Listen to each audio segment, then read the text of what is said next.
இன்றைக்கி நான் கொங்கு நாடு ஸ்பெஷல் அரிசி பருப்பு சாதம் செய்ய போகிறேன். அதுக்கு தேவையான பொருள் 3 தக்காளி, 25 சின்ன வெங்காயம், 7 பூண்டு, 4 பச்சை மிளகா, கருவேப்பிலை, கொத்தமல்லி தழை, அப்புறம் அரிசியும் பருப்பு ஊற வச்சுருக்கிறேன். 1 ஸ்பூன் மிளகாத்தூள், 1.5 ஸ்பூன் சாம்பார் தூள். இப்போ குக்கர் காஞ்சிடுச்சு. இப்போ எண்ணெய் ஊற்றிக்கலாம். தேவையான அளவுக்கு எண்ணெய் ஊற்றிக்கலாம்.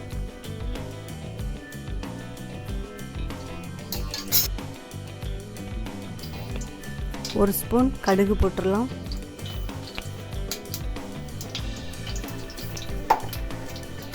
கடுகு நல்லா பொரியணும். நல்லா வெடிக்குது பாருங்கள். இந்த மாதிரி வெடிச்சிடணும். நல்லா பொரிஞ்சாச்சு. நல்லா கடுகு பொரிய விட்டுருங்க. ஜீரகம் இப்போ 1 ஸ்பூன் ஜீரகம் போட்டிருக்கிறேன்.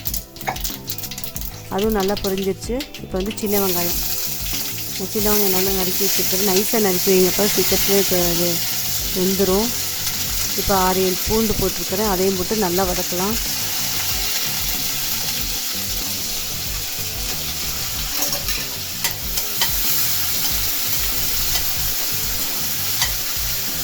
சின்ன வெங்காயம் போட்டு எப்போவுமே பருப்பு சாதம் செய்யுங்க. நல்லா டேஸ்ட்டாக இருக்கும். ருசி நல்லா கொடுக்கும். இப்போ 4 பச்சை மிளகா போட்டுடலாம்.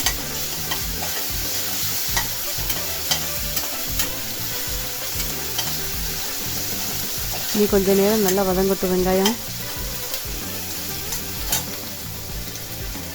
இப்போ கருவேப்பிலை போட்டுடலாம்.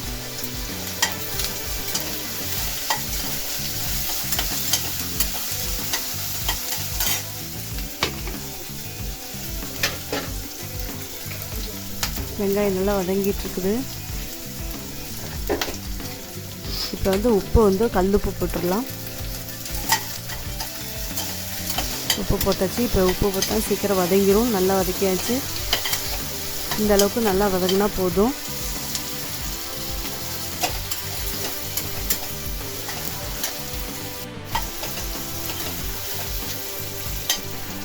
நல்லா வதங்கிடுச்சு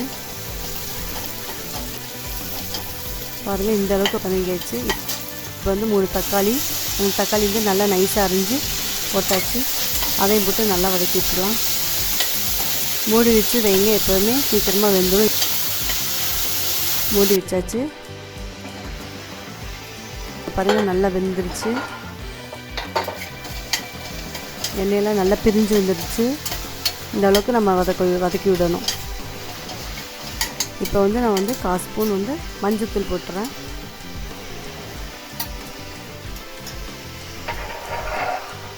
நல்லா வதக்கி விட்டுறலாம்.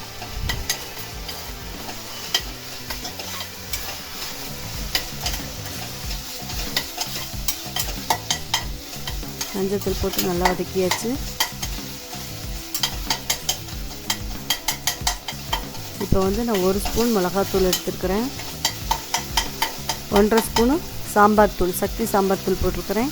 இதையும் போட்டு நல்லா வதக்கி விடுங்க. போதும். இந்தளவுக்கு நல்லா வதங்கிடுச்சு. பச்சை வாசனை போகிற அளவுக்கு நல்லா வதக்கி விட்டாச்சு.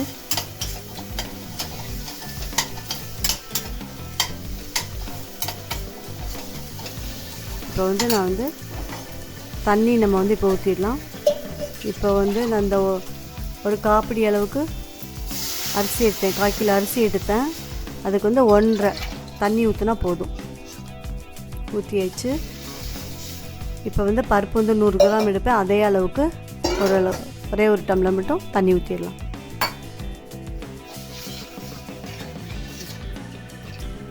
ஒன்றுக்கு 2 வச்சிங்கன்னா அரிசி சாப்பாடு குழஞ்சிரும். ஒரு உலக்கு எடுத்திங்கன்னா அதுக்கு 1.5 மட்டும் தண்ணி ஊற்றினா போதும். இன்னும் கொஞ்சம் உப்பு போட்டுடலாம்.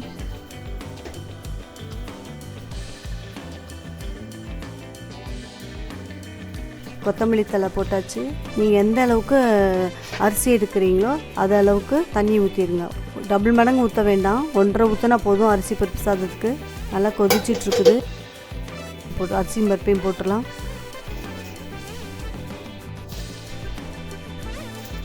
ஒரு 20 நிமிஷம் அரிசி பருப்பை ஊற வச்சுருங்க. அப்போ சீக்கிரமாக நல்லா அரிசி நல்லா நீளமாக வந்துடும். இப்போ எல்லாத்தையும் நல்லா கிளறி விட்டுடலாம்.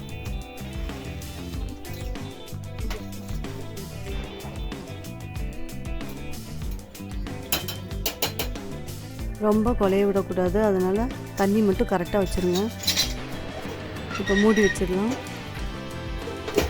மூடி வச்சுட்டு 3 விசில் விட்டுருங்க.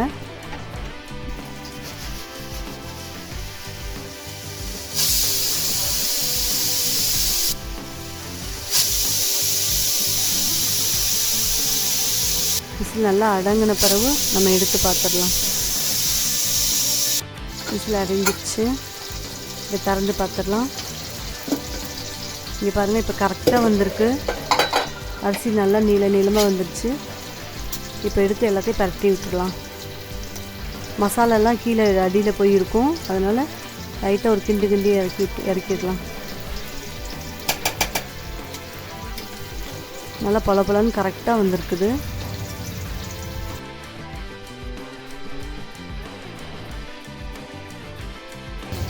இப்போ வந்து நான் வந்து ஒரு 2 ஸ்பூன் அளவுக்கு நெய் ஊற்றிடுங்க. நெய் ஊற்றி இறக்குங்க, நல்லாயிருக்கும். அரிசி பருப்பு சாப்பாடு நெய் ஊற்றி சாப்பிடும் சூப்பராக இருக்கும். போதும். இப்போ எல்லாத்தையும் ஒரு பரட்டி விட்டுறலாம். இப்போ வந்து நான் பரிமாறுறேன். இதுக்கு வந்து மாங்காய் ஊறுகாய் வச்சிடலாம். சோயா வறுத்தது போட்டுடலாம். இதுக்கு சோயாவும் நல்லாயிருக்கும், வறுத்து சாப்பிட்டீங்கன்னா அந்த அரிசி பருப்பு சாதத்துக்கு. இப்போ சாதத்தை வச்சிடலாம்.